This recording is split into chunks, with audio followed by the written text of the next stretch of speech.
علیکم دوستو، اردو ادب کا ایک منفرد مضمون نگار مہدی آفادی۔ مہدی آفادی کا اصل نام مہدی حسن تھا۔ وہ گورکھپور کے ایک شریف اور معزز گھرانے میں پیدا ہوئے۔ والد کا نام حاجی علی حسن تھا۔ مہدی آفادی کی ابتدائی تعلیم گھر پر ہی ہوئی، چنانچہ گھر پر ہی عربی، فارسی اور اردو کی اچھی خاصی استعداد بہم پہنچ جائی۔ پھر ایک انگریزی اسکول میں داخل ہوئے۔ کچھ مدت علی گڑھ میں بھی زیر تعلیم رہے۔ انہوں نے عملی زندگی کا آغاز نائب تحصیلداری سے کیا۔ مہدی آفادی ایک نفیس انسان تھے۔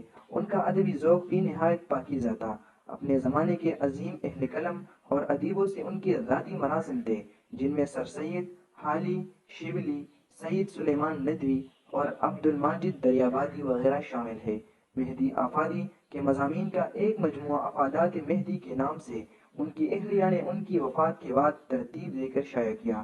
ان کی تحریر کی سب سے بڑی خصوصیت زندہ دلی اور ظرافت ہے۔